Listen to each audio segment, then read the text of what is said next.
உங்கள் வீட்டிலலாம் பீரோ இருக்குல்ல, பீரோக்குள்ளேருந்து ஒரு சத்தம் கேட்டுச்சான். உடனே என்ன சத்தம் அப்படின்னு சொல்லி காதை கொடுத்து மெதுவாக எட்டி பார்த்து கேட்டாங்களாம். உள்ளே இருக்கிற ரூபா நோட்டெல்லாம் பேச ஆரம்பிச்சிச்சான். இல்லை ஒரு கற்பனை, உள்ள ரூபா நோட்டெல்லாம் பேச ஆரம்பிச்சிச்சான். உள்ளே இருக்கிற அந்த 2000 ரூபா நோட்டு சொல்லிச்சான், டேய் நான் தாண்டா பெருதியவன், நீங்களா சின்ன பயலுங்க, பேசாமல் கடங்கடா அப்படின்னுச்சான்.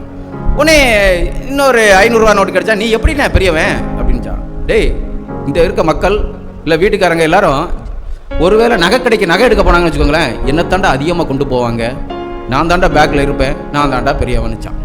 உடனே இந்த 500 ரூபா நோட்டு சொல்லிச்சா, இல்லைண்ணே நானும் கொஞ்சம் பெரியவன் தான் அப்படின்ச்சான். எப்படிடா அப்படின்னோடனே, இந்த ஜவுளி கடைக்கெல்லாம் போகும்போது பாருங்களேன் என்னத்தான் அதிகமாக கொண்டு போவாங்க, நானால் அதிகமாக தூக்கிட்டு போகிறது என்னத்தான் நானும் பெரியவனு சொல்லிச்சான்.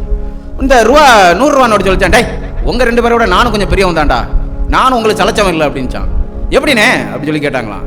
ஹோட்டலுக்கெல்லாம் போகும்போது பாருங்களேன் என்னத்தான் பெரும்பாலும் எடுத்துகிட்டு போவாங்க, சாப்பிட்டுட்டு ஒரு 100 ரூபாயை கொடுத்துட்டு வந்துடுவாங்க அப்படின்ட்டு. இந்த 50 ரூபா 10 ரூபா 50 ரூபா சொல்லிச்சா, நானும் கொஞ்சம் பெரியவன் தாங்கண்ணே, யாருக்காவது ஏதாவது காசு கொடுக்கணும்னு வச்சுக்கோங்களேன் என்னத்தான் எடுத்து கொடுப்பாங்க, 50 ரூபாய் எடுத்து கொடுத்துட்டு இந்த வச்சுக்கோன்னு சொல்லுவாங்க அப்படின்ட்டா. இந்த 10 ரூபாய் இந்த சில்லறை காசு கிடந்துட்டு, ஏய் அங்கே என்னடா சத்தம், அமைதியா இருங்க, உங்களை விட நான் தான் பெரியவங்க அப்படின்ச்சு.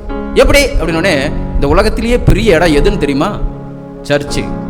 ஆஃபரிங் கொண்டு போகும்போது என்ன தாண்டா எல்லாரும் வாரம் கொண்டு போவாங்க, 10 ரூபாயும் சில்லறை காசையும் எடுத்து கொண்டு போய் போட்டு கொண்டு வருவாங்க அப்படின்னு சொல்லி சொல்லிச்சான்.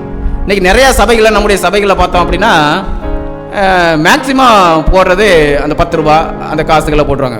என்னதான் விலையேறி போனாலும் நாம் அந்த ஆஃபரிங் போடுற அந்த அமௌண்ட் என்ன பண்ண மாட்டோங்கிறாங்க அப்படின்னா ஒரு சில சபைகளில் கூட்ட மாட்டேங்கிறாங்க. ஆனால் நீங்கள் தாராளமாய் கொடுக்குற ஒரு நபர், கர்த்தர் கொடுத்தார் கர்த்தருக்கு திருப்பி கொடுப்போம். இல்லை எல்லாமே கர்த்தர் கொடுத்தது தான், இந்த காற்று கர்த்தர் கொடுத்தது தான். அவர் ஒரு 5 நிமிஷம் ஸ்டாப் பண்ணாருன்னா என்ன ஆகும், எல்லாரும் செத்து போயிடுவோம். ஸோ அவருக்கு நாம் திருப்பி கொடுக்குற ஒரு நேரம்